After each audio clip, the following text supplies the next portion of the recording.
ఉచిత బస్సు ప్రయాణం అంటాడు, ఎక్కడికైనా పోవచ్చు, ఏ బస్సు అయినా ఎక్కచ్చు అన్నాడు ఎన్నికలప్పుడు. తీరా ఇప్పుడు చూస్తే కొన్ని బస్సులకే, అది కొంతమందికే అని ఇప్పుడు కొత్త కొత్త రూల్స్తో పెడతా ఉన్నాడు. మోసం కాదని అడుగుతా ఉన్నాను. మరి ఇన్ని 420 చేష్టలు చేస్తూ ఉన్నాడు. మరి చీటింగ్ కేసు పెట్టి మీద బొక్కలో వేయాల్సింది కాదా? అసలు వీళ్ళు ముగ్గురిని బొక్కలో వేయాలటనే చీటింగ్ కేసు పెట్టి. ఫ్రాడ్ కాదా ఇది? ఇదే వేరే వాడు ఎవడన్నా చేస్తే, ఏదన్నా చిట్ ఫండ్ నడిపేవాడో లేకపోతే ఏదన్నా ఫైనాన్స్ స్కీమ్ నడిపేవాడో ఎవడన్నా ఇట్లాంటి ఫ్రాడ్లు చేస్తే కన్నా ఏం చేసిందరు? జైల్లో పెట్టిందరు కదా వీళ్ళు. కాబట్టి ఈనాడు రాయుడు, ఆంధ్రజ్యోతి చూపదు, TV5 అంతగా పట్టించుకోదు. అంతా ఇల్లే, గజ దొంగల ముఠ, దోచుకోవడాలు, పంచుకోవడాలు, తినుకోవడాలు, అంతా ఇల్లే. ఎవడు రాయడు, ఎవడు చూపుడు, ఎవడు మాట్లాడు.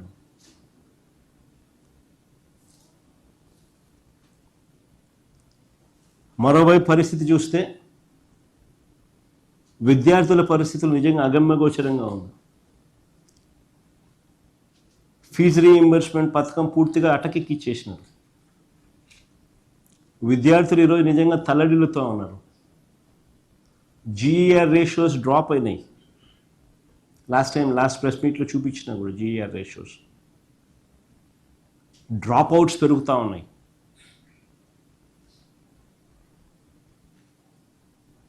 పిల్లలు చదువులు మానేస్తూ ఉన్నారు. చదువుల కోసం తల్లిదండ్రులు అప్పుల పాలు అవుతూ ఉన్నారు. ఫీజు రీయింబర్స్మెంట్ పరిస్థితి చూస్తే జనవరి, ఫిబ్రవరి, మార్చ్ క్వార్టర్ 2024, జనవరి, ఫిబ్రవరి, మార్చికి మా హయాంలో ప్రతి క్వార్టర్ అయిపోయిన వెంటనే వెరిఫికేషన్ చేసి వెంటనే నెక్స్ట్ క్వార్టర్ రాకమునిపే డబ్బులు ఇచ్చేవారు. తల్లుల ఖాతాల్లోకి డబ్బులు పడేవి. ఈరోజు చంద్రబాబు నాయుడు హయాంలో వచ్చిన తర్వాత జనవరి, ఫిబ్రవరి, మార్చికి సంబంధించిన క్వార్టర్ డబ్బులు ఎన్నికల కోడ్తో ఆగిపోయింది. మార్చ్ 16 ఎన్నికల కోడ్ ఇచ్చినారు, ఎన్నికల కోడ్ వచ్చింది, ఆగిపోయింది, అంతే. అక్కడ ఆగిపోయింది. ఈ డిసెంబర్ నాటికి 8 క్వార్టర్స్,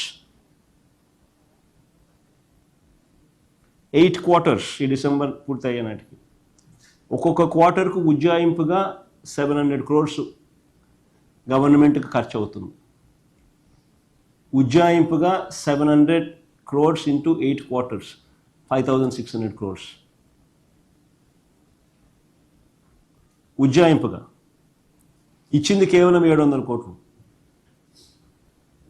4900 కోట్లు అరియర్స్, బకాయిలు. వసతి దీవెన ప్రతి ఏప్రిల్లో మా ప్రభుత్వంలో, ప్రతి సంవత్సరం ఏప్రిల్లో మా ప్రభుత్వంలో 1100 కోట్లు వసతి దీవెన కింద ఇచ్చేవాళ్ళం.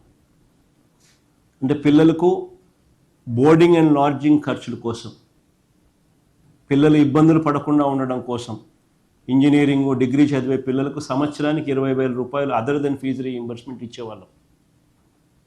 పాలిటెక్నిక్ చదివే పిల్లలకు అదర్ దెన్ ఫీజు రీయింబర్స్మెంట్ 15,000 ఇచ్చేవాళ్ళం. ITI చదివే పిల్లలకు సంవత్సరానికి అదర్ దెన్ ఫీజు రీయింబర్స్మెంట్ 10,000 ఇచ్చేవాళ్ళం వసతి దీవెన కింద. సంవత్సరానికి ప్రతి ఏప్రిల్ సంవత్సరంలో 1100 కోట్లు ఇచ్చేవాళ్ళం. ఏప్రిల్ 2024 ఎలక్షన్ కోడ్ వల్ల ఆగిపోయింది.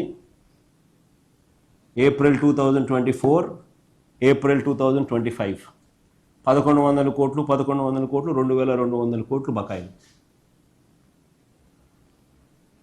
విద్యా దీవెన బకాయిలు 4900 కోట్లు, వసతి దీవెన బకాయిలు 2200 కోట్లు.